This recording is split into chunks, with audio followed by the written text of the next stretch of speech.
A maior pergunta que a humanidade já fez é: o que existia antes de tudo? Antes do tempo? Antes da matéria?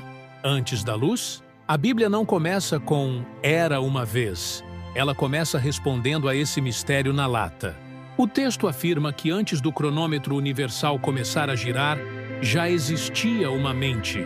Não o nada, mas alguém, uma inteligência eterna e incriada, que decidiu que o silêncio absoluto não seria a palavra final. De repente, a ordem é dada. Essa voz diz: haja luz, e a escuridão primitiva é rasgada. A partir desse momento, começa uma sequência de 6 dias de organização frenética. A atmosfera é criada, a terra seca emerge de um oceano global, e a vida explode em cores e forma. O palco estava sendo montado para algo específico. O Criador, então, forma os animais. E, por último, o ser humano. Mas aqui há uma diferença brutal.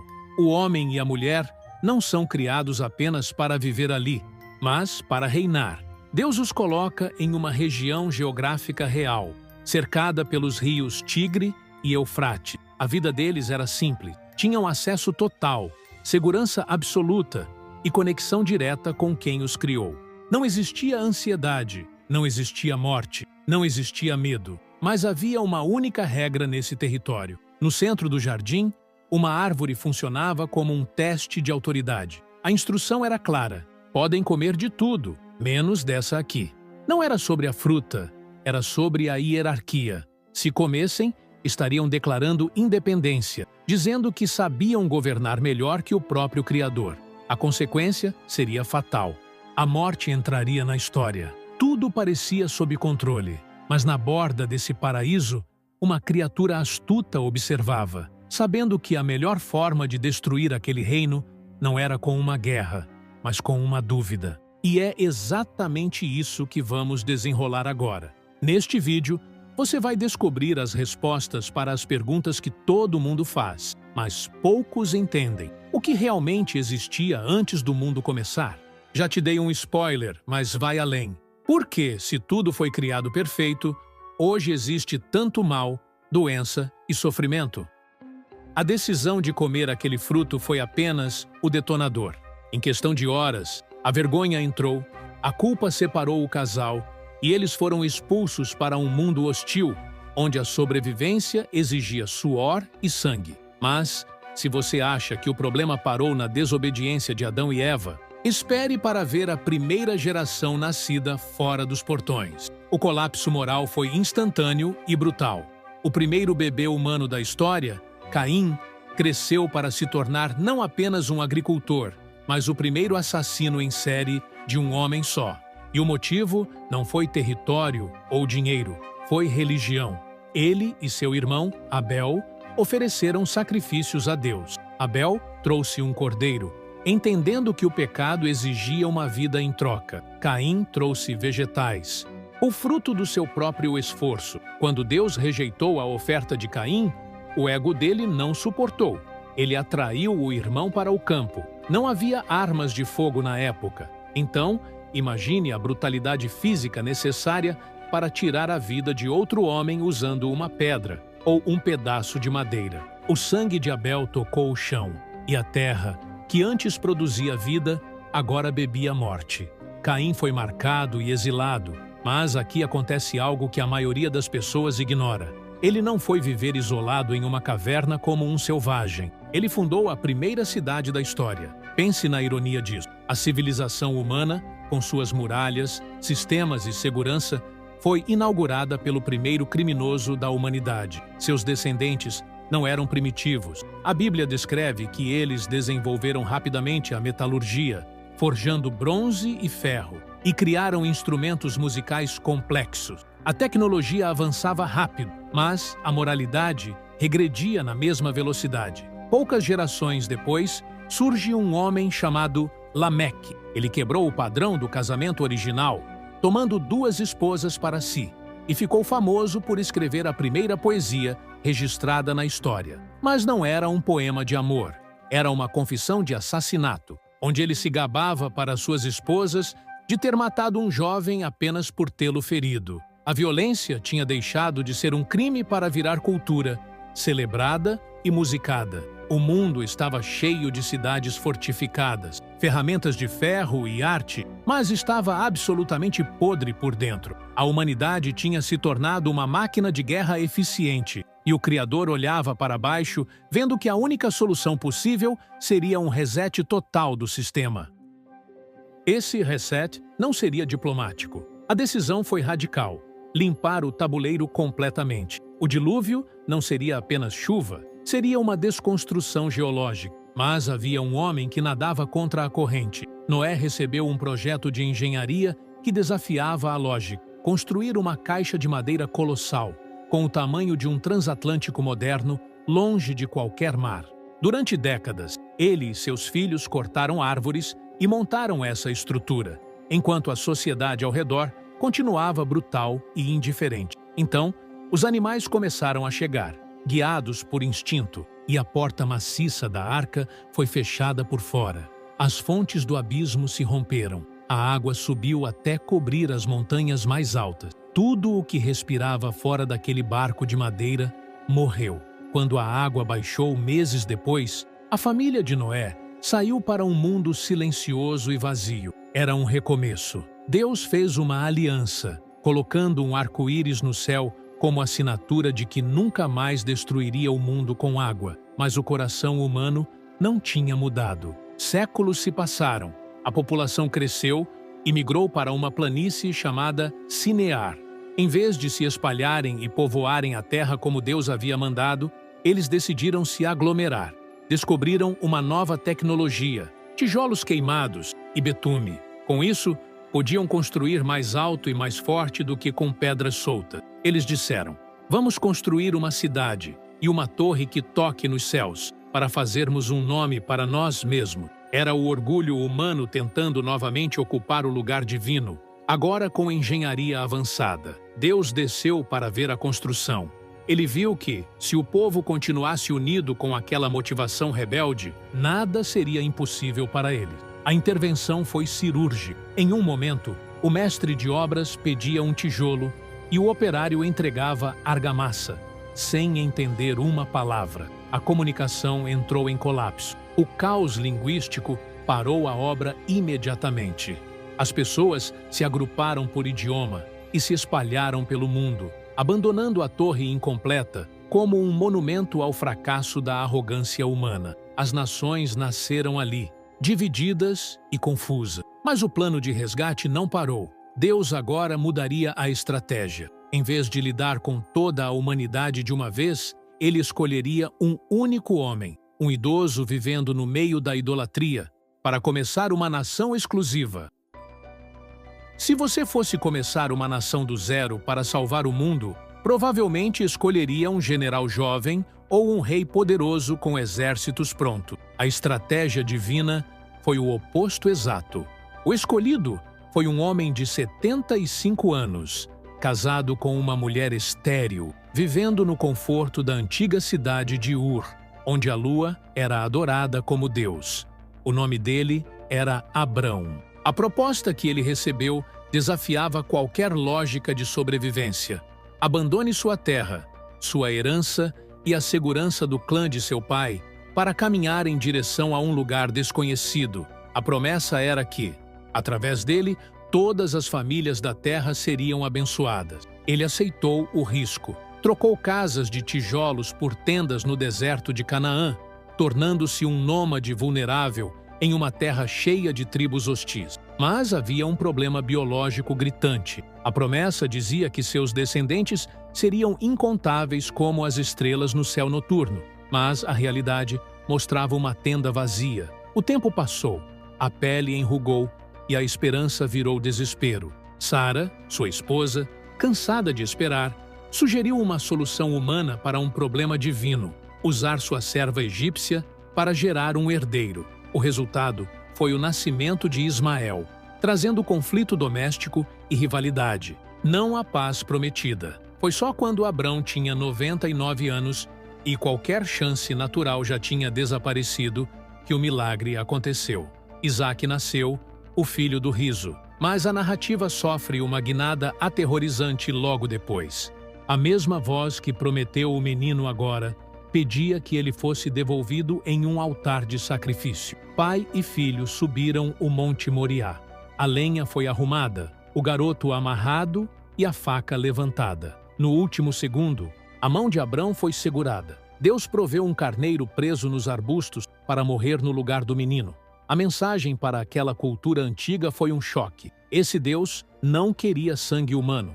Ele proveria o substituto. A tocha foi passada para Isaque e depois para seu filho, Jacó. Um homem complicado que passou a vida enganando pessoas até ter um encontro físico com Deus e ter seu nome mudado para Israel. Jacó teve 12 filhos, homens brutos que formariam a base da futura nação. Mas o ambiente familiar era tóxico. O filho favorito, José, recebia tratamento especial e túnicas coloridas, enquanto os irmãos mais velhos acumulavam um ódio silencioso. Eles olharam para o garoto sonhador no meio do pasto e decidiram que não bastava ignorá-lo. Ele precisava desaparecer do mapa, nem que para isso tivessem que vender o próprio sangue como mercadoria barata para mercadores estrangeiros. José chegou ao Egito como uma mercadoria, acorrentado e sem valor, mas a habilidade de interpretar sonhos o tirou de uma cela imunda e o colocou direto no trono, logo abaixo do faraó. Ele gerenciou uma crise de fome global com tanta competência que o Egito se tornou o cofre de alimentos do mundo antigo. Quando seus irmãos apareceram pedindo comida, a vingança estava pronta na mesa, mas José escolheu a reconciliação. Ele entendeu que aquela traição familiar foi a ferramenta usada para salvar vidas. A família inteira migrou para o delta do Nilo, protegida e alimentada. A história avança rápido 400 anos, e o cenário muda drasticamente. O novo imperador não conhecia José e não via aquele povo crescendo como aliados, mas como uma ameaça interna. A solução política foi brutal: escravidão em massa. Os descendentes de Abraão, que tinham promessas de reinar, agora passavam os dias amassando barro e palha sob o sol escaldante, com chicotes estalando nas costas. O clamor deles subiu, e a resposta veio na forma de um fugitivo gago de 80 anos chamado Moisés. Ele voltou do deserto com um pedaço de madeira na mão e uma ordem absurda para o homem mais poderoso da terra: deixe meu povo ir. Faraó riu. Para ele, o Deus dos escravos não existia. A resposta divina foi um ataque sistemático à teologia egípcia. 10 pragas atingiram o país, cada uma humilhando um deus específico do panteão local. O Nilo, fonte de vida, virou sangue. O sol, adorado como Ra, foi apagado por uma escuridão densa. Na última noite, a morte passaria por todas as casas, e a única proteção era o sangue de um cordeiro pintado na madeira da porta. Foi a primeira Páscoa, um sinal de que o juízo podia ser desviado por um substituto inocente. Se você acredita que Deus pode abrir caminhos onde só existem muralhas, comente agora: o meu Deus abre o mar.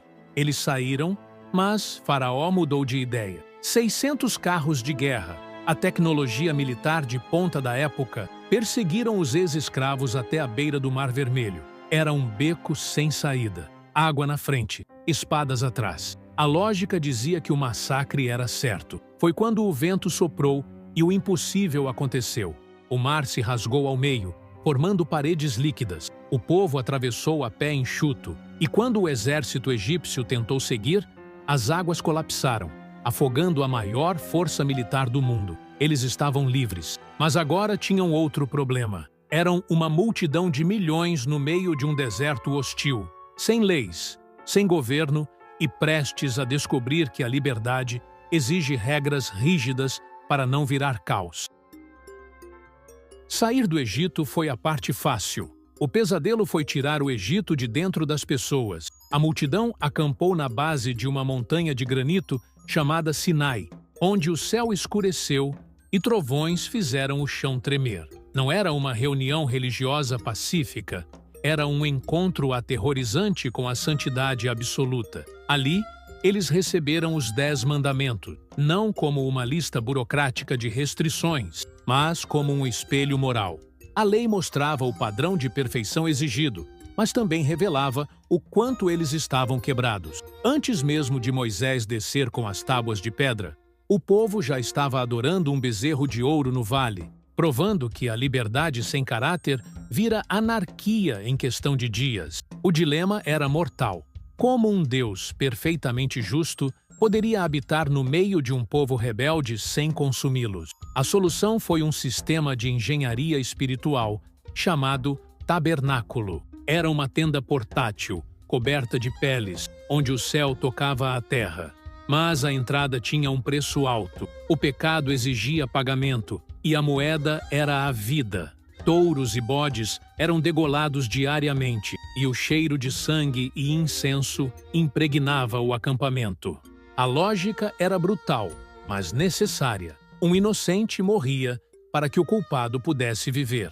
Era um sistema provisório, uma sombra apontando para algo definitivo que ainda viria no futuro. 40 anos de caminhada no deserto foram necessários para enterrar a geração que duvidou e levantar uma nova, forjada na dificuldade. Sob o comando de Josué, um general que sucedeu Moisés, eles finalmente chegaram à fronteira de Canaã. A primeira barreira era Jericó, uma cidade-fortaleza com muralhas duplas que pareciam impossíveis de derrubar sem máquinas de cerco. A estratégia de batalha foi a mais estranha da história militar. Marchar em silêncio por 6 dias e gritar no 7º. Quando as trombetas soaram, a engenharia humana falhou. As muralhas colapsaram para fora. E a conquista começou. A terra foi dividida e, pela primeira vez, eles tinham um lar. Casas que não construíram, vinhas que não plantaram. Parecia o final feliz da jornada. Mas a morte de Josué deixou um vácuo de liderança perigoso. Sem um rei central e sem um líder moral forte, cada tribo começou a fazer o que parecia certo aos seus próprios olhos. O ciclo de vitórias estava prestes a ser substituído por uma espiral de caos político e moral que faria a nação implorar por um salvador humano, esquecendo-se de quem realmente os havia tirado das correntes.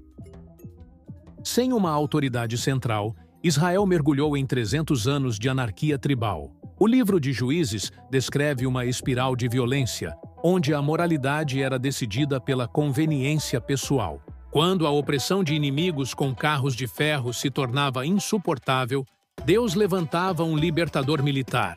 Mas assim que esse líder morria, o povo voltava para a lama. Cansados de serem vulneráveis, os anciãos exigiram uma mudança política drástica. Queriam um rei, igual a todas as outras nações. O profeta Samuel avisou que a monarquia custaria caro, com impostos altos e o recrutamento forçado de seus filhos para guerras. Mas o desejo de segurança falou mais alto que a liberdade. O primeiro monarca, Saul, parecia o candidato perfeito em qualquer campanha eleitoral. Alto, forte e carismático. Mas a coroa revelou um interior inseguro e paranoico. A rejeição dele abriu espaço para um pastor de ovelhas ruivo que ninguém levaria a sério em um campo de batalha. Davi não conquistou o trono apenas matando um gigante filisteu com uma funda. Ele unificou as tribos e transformou Jerusalém em uma capital fortificada. Foi para ele que Deus fez uma promessa dinástica que desafiava o tempo. Um descendente seu ocuparia o trono para sempre. Não era sobre política momentânea, mas sobre uma linhagem eterna que começava ali. O filho de Davi, Salomão, levou a nação ao auge econômico e cultural. Ele construiu o templo, uma maravilha arquitetônica coberta de ouro que servia como ponto de encontro físico entre o divino e o humano. A glória de Deus encheu o lugar e a paz reinava nas fronteiras. Mas a prosperidade é um teste mais difícil que a adversidade. Para manter alianças internacionais, Salomão encheu seu harém com princesas estrangeiras que trouxeram seus próprios deuses para dentro dos muros sagrados. O homem mais sábio do mundo cometeu a tolice de dividir sua lealdade. O império estava rico, mas a fundação espiritual estava podre. Quando ele morreu, a tensão acumulada por anos de impostos pesados e idolatria estava prestes a explodir em uma guerra civil que rasgaria o mapa ao meio. A decisão que partiu a nação ao meio não foi tomada em um campo de batalha, Mas em uma reunião de conselho, o herdeiro de Salomão, Roboão, recebeu um ultimato dos trabalhadores cansados: diminuir a carga brutal de impostos ou enfrentar uma greve geral. A resposta do novo rei foi de uma arrogância suicida. Ele disse que seu governo seria ainda mais pesado que o anterior. O resultado foi imediato. 10 tribos do norte declararam independência instantânea, formando o Reino de Israel, enquanto apenas 2 tribos do sul permaneceram leais a Jerusalém, formando o Reino de Judá. Agora, havia 2 tronos, 2 capitais e o dobro de idolatria. Para evitar que seu povo viajasse ao sul para adorar no templo, os reis do norte criaram sua própria religião estatal, instalando bezerros de ouro nas fronteiras. Não era apenas heresia, era uma estratégia política de controle de massas. Deus enviou profetas para intervir. Homens como Elias, Isaías e Jeremias não eram adivinhos de bola de cristal. Eram ativistas que confrontavam a corrupção no palácio. Eles gritavam que exércitos estrangeiros estavam a caminho, não apenas por expansão territorial, mas como uma ferramenta de correção divina. Foram ignorados, zombados e jogados em poços de lama. O prazo de validade da paciência divina expirou. O norte caiu primeiro, atropelado pela máquina de guerra assíria, um império famoso por esfolar prisioneiros vivos. O sul viu tudo isso e não aprendeu nada. Pouco tempo depois, a superpotência da vez, a Babilônia, cercou Jerusalém. O cerco durou meses, transformando a cidade sagrada em uma panela de pressão de fome e doença. Quando as muralhas foram rompidas, a carnificina foi total. O rei de Judá assistiu à execução dos próprios filhos antes de ter seus olhos furados, garantindo que a última coisa que veria seria o fim de sua linhagem. O impensável aconteceu em seguida. Os soldados babilônios entraram no templo, saquearam o ouro e atearam fogo em tudo. A casa de Deus virou cinzas. A elite sobrevivente foi acorrentada e arrastada por 800 quilômetros até a Babilônia, forçada a viver no coração da cultura inimiga. A terra prometida ficou vazia e a pergunta que restou era perturbadora. Se o templo caiu e a linhagem real foi cortada, a promessa antiga feita a Abraão e Davi tinha falhado. Você conseguiria manter sua fé intacta se visse sua igreja queimada, sua cidade destruída e fosse obrigado a servir ao império que matou sua família? 70 anos depois que a fumaça de Jerusalém baixou, a geopolítica mundial virou de cabeça para baixo em uma única noite. O Império Babilônico, que parecia invencível, caiu diante dos persas. O novo imperador, Ciro, fez uma jogada diplomática que ninguém esperava. Assinou um decreto permitindo que os exilados voltassem para casa. Parecia o final feliz que os profetas haviam prometido, mas quando as caravanas chegaram ao destino, a euforia morreu na garganta. Jerusalém não era uma cidade esperando para ser habitada. Era um cemitério de pedras queimadas e muralhas derrubadas, onde raposas e bandidos eram os únicos donos do território. A reconstrução não foi um projeto de arquitetura, foi uma operação de guerra. Neemias, que trocou o conforto do palácio persa pela poeira da Judéia, organizou o trabalho em um regime de tensão total. Os pedreiros trabalhavam com uma espátula em uma mão e uma espada curta na outra, dormindo vestidos com suas armaduras, porque as tribos vizinhas ameaçavam atacar a qualquer momento. O templo finalmente foi reerguido, mas a decepção foi esmagadora. Os homens mais velhos, que ainda lembravam da glória da construção de Salomão, choraram alto quando viram o novo prédio. Era menor, mais simples e o mais assustador, a nuvem de glória visível que enchia o lugar antigamente não apareceu na inauguração.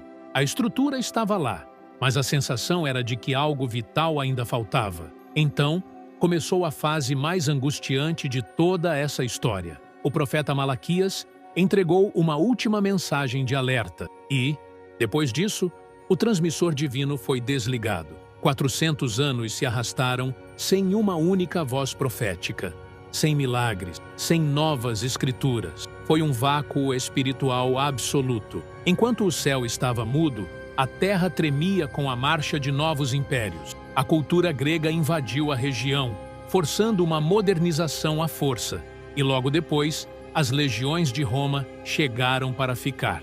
A Judéia se tornou um barril de pólvora. O povo, agora oprimido por governadores romanos corruptos e impostos abusivos, se apegava desesperadamente aos rolos antigos. Eles liam sobre um Messias, um guerreiro santo que esmagaria os inimigos e traria a justiça de volta. Grupos radicais afiavam facas em becos escuros e a elite religiosa criava regras rígidas para tentar forçar a mão de Deus a agir. A tensão estava no limite.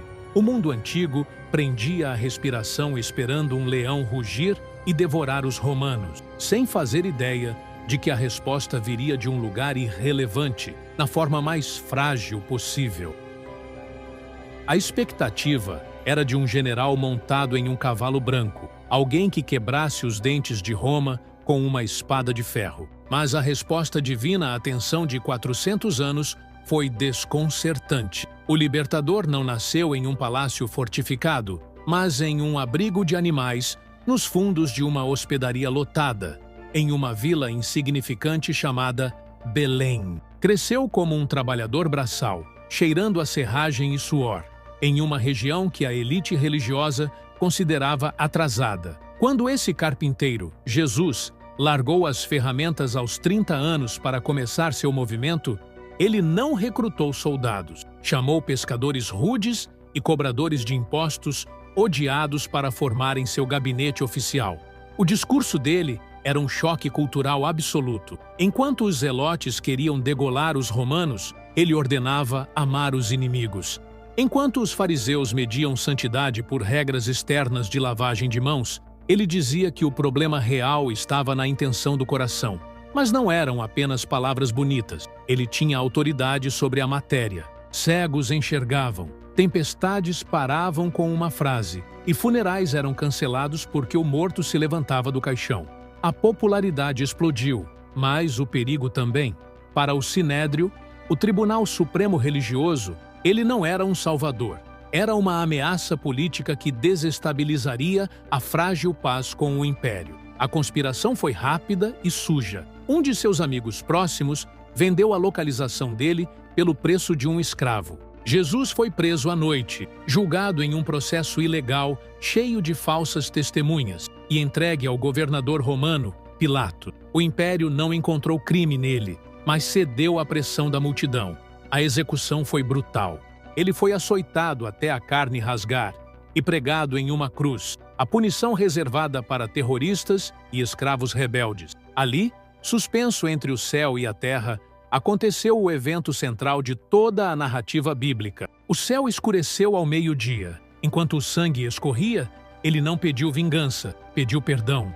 A Bíblia diz que, naquele momento, ele estava absorvendo a culpa acumulada desde o jardim, pagando a dívida que o sistema de sacrifícios de animais apenas adiava. Ele gritou: "Está consumado", e morreu. O véu do templo, uma cortina grossa que separava o lugar sagrado, rasgou-se de cima a baixo sem mãos humanas. O acesso estava livre, mas o líder estava morto. O corpo foi trancado em uma tumba de pedra, selado com a insígnia romana e guardado por soldados de elite. Parecia o fim trágico de mais um falso Messias. Se a história terminasse no sepultamento, o cristianismo teria morrido na mesma semana. Movimentos messiânicos da época sempre acabavam quando o líder era executado. Os seguidores se dispersavam para não serem os próximos na cruz. Mas 3 dias depois, algo aconteceu que a inteligência romana não conseguiu explicar. O selo imperial estava quebrado, a pedra de 2 toneladas havia rolado e o corpo tinha desaparecido. Os guardas estavam aterrorizados. Logo em seguida, o impossível foi relatado. O carpinteiro executado estava andando por Jerusalém, comendo com amigos e exibindo as marcas dos pregos nas mãos. Mas vivo e tangível, ele ficou 40 dias dando instruções finais. A missão agora não era tomar Jerusalém à força, mas invadir o mundo com uma notícia. Ele subiu aos céus, deixando um grupo de 120 pessoas em uma sala, aguardando a promessa final. Quando aconteceu, não foi discreto. Um som de vento furioso invadiu a casa e línguas de fogo pousaram sobre ele. Era o Espírito Santo, a própria presença de Deus, não mais restrita a um templo de pedra, mas habitando dentro de pessoas comuns. Aqueles pescadores medrosos se transformaram em oradores destemidos instantaneamente. Pedro, que dias antes negara conhecer Jesus para uma serva, agora acusava publicamente milhares de pessoas de terem matado o Messias. E em vez de serem presos, 3.000 se juntaram ao movimento em um único dia. A perseguição começou feroz. Estevão foi apedrejado em praça pública, mas o sangue dos mártires funcionou como combustível. Quanto mais tentavam esmagar o grupo, mais ele se espalhava para fora das fronteiras judaicas. O maior golpe de ironia divina aconteceu com Saulo, um caçador de cristãos que tinha autorização oficial para prender e matar. No caminho de uma operação, ele foi derrubado por uma luz ofuscante e ouviu a voz do homem que perseguia. Saulo se levantou cego e se converteu em Paulo, o maior missionário da história, levando a mensagem para o coração do império. Ele viajou milhares de quilômetros, naufragou, foi açoitado e preso, mas escreveu cartas que hoje formam metade do Novo Testamento, explicando que a salvação não era por mérito humano, mas por graça. O Império Romano, com todo o seu ferro e lei, estava sendo infiltrado não por espada, mas por uma ideia indestrutível que atravessava classes sociais e etnias. Décadas depois, todos os apóstolos originais haviam sido executados, exceto um. João, agora um idoso, estava exilado em Pátimo, uma ilha-prisão rochosa, no mar Egeu. O império parecia ter vencido e as igrejas estavam cansadas. Foi nessa solidão que ele recebeu a última peça do quebra-cabeça, uma visão panorâmica do desfecho da história humana, conhecida como Apocalipse. Não era um filme de terror para assustar, mas uma revelação de bastidores para mostrar quem realmente estava no controle. João viu o trono do universo, e ele não estava vazio nem ocupado por César. Ele viu o cordeiro que foi morto, agora de pé como um leão, abrindo os selos da história. A visão descrevia um período de tribulação intensa, onde o mal humano e espiritual atingiria seu ápice, personificado em um sistema global de governo e adoração forçada. Mas o clímax não seria uma negociação diplomática. O céu se abriria e aquele carpinteiro voltaria, não mais para ser julgado, mas para julgar. Ele viria para remover o mal definitivamente, lançando a antiga serpente e a morte no esquecimento eterno. A cena final da Bíblia é um retorno à simetria do início, mas melhorada. João viu uma nova Jerusalém descendo do céu, uma cidade onde a arquitetura reflete a glória de Deus. Não há mais templo, porque a presença divina está em todo lugar. Não há mais choro, nem dor, nem luto. O jardim do Éden é restaurado, mas agora é uma cidade-jardim, aberta e segura. A árvore da vida, bloqueada lá no começo por querubins e espadas, está disponível novamente no centro da praça. A história que começou com uma expulsão termina com um convite de boas-vindas. O plano de resgate, desenhado antes do tempo existir, foi concluído com sucesso total. A humanidade, lavada e restaurada, finalmente pode caminhar com seu Criador sem medo, completando o propósito para o qual foi desenhada desde o primeiro fôlego. Agora clique na tela para descobrir como Noé conseguiu sobreviver 370 dias dentro da arca durante o dilúvio. Isso eu não contei aqui. Clique no vídeo na tela e descubra esse segredo.